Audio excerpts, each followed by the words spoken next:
Olá, seja bem-vinda, seja bem-vindo ao meu curso de avaliação clínica. Aqui no nosso curso a gente vai falar sobre uma estrutura sólida e consistente de uma anamnese, né, que é a coleta de dados do seu paciente. Para quê?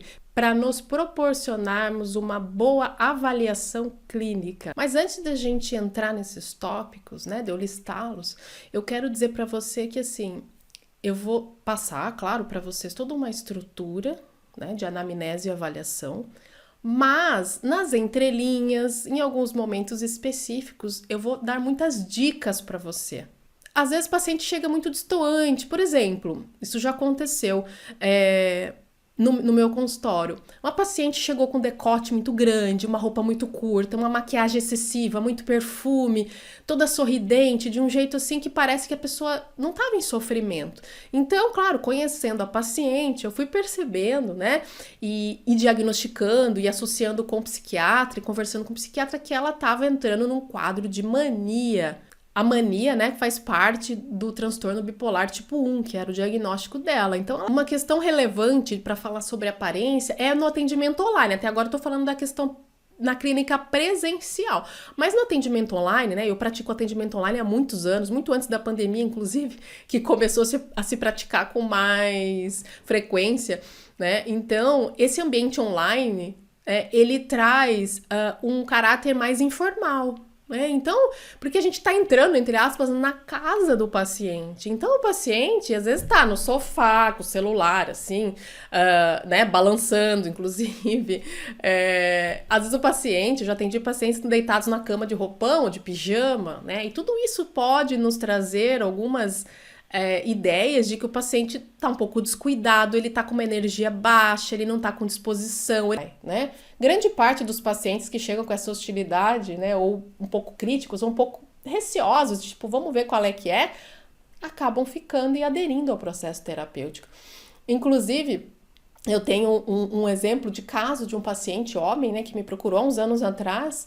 Ele procurou por conta, assim, mas ele vinha, né, de um quadro depressivo, né, isso foi diagnóstico depois, conclusão diagnóstica, um quadro depressivo leve a moderado, não tomava medicação e nem tomou durante o processo terapêutico, mas ele veio, assim, muito crítico, muito, olha, eu nunca fiz terapia, eu já tentei várias coisas para melhorar minha disposição, mas eu não consigo ver graça em nada, né? Ele estava com sintoma de anedonia, que é um sintoma principal ali da depressão, que é a falta de energia, falta de disposição, né? Não vê graça nas coisas, apesar de falar, poxa, mas eu tô num lugar tão bonito, eu não acho legal, eu não acho bonito, não consigo curtir.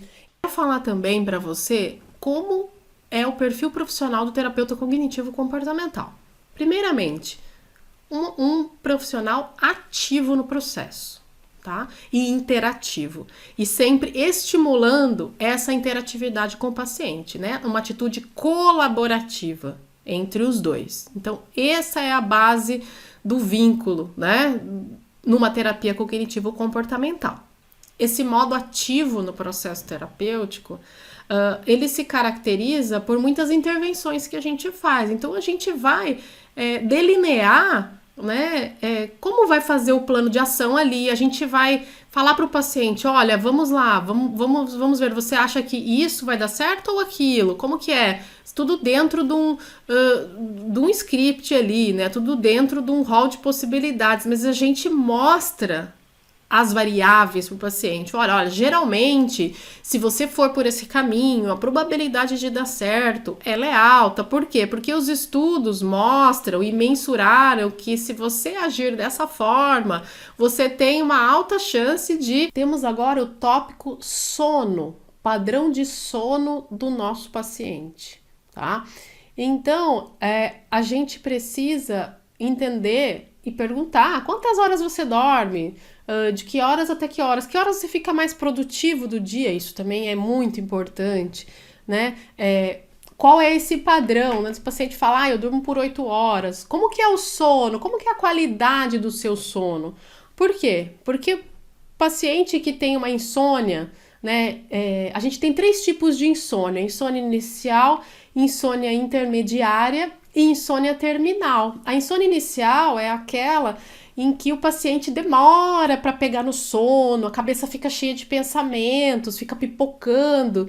Então, a gente associa muito, né, em muitos casos, com transtornos de ansiedade. Por exemplo, transtorno de ansiedade generalizada, o TAG. Substâncias. Este é um tópico muito importante da gente abordar com o paciente, né? Em que a gente vai perguntar para ele se ele faz uso de algum tipo de cigarro, ou se ele faz uso de álcool, por exemplo. Por aí a gente vai entender se ele faz uso ou se ele faz abuso de algumas substâncias dessas. Se ele fuma tabaco, se ele fuma maconha, que geralmente é bem comum para pessoas que estão com transtorno de ansiedade, acaba acontecendo, pelo menos na minha experiência clínica, muitos pacientes fazem uso e às vezes abuso de maconha na intenção de reduzir essa agitação, né? O que acaba, para muitos pacientes, dando um efeito contrário. Muitos pacientes que fazem abuso de maconha acabam tendo crises de ansiedade, e isso acontece de uma forma mais frequente do que a gente imagina.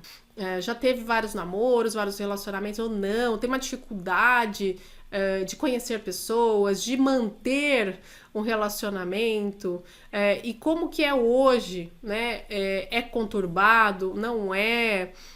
Há quanto tempo estão juntos, né? Como que é a sexualidade desse paciente, como que isso iniciou, qual foi o primeiro relacionamento amoroso, quantos anos tinha, como foi, se tem traumas envolvidos, situações mais difíceis, né? E aí a gente, né, um exemplo que aparece, né, no consultório muitas vezes é a questão da dependência emocional.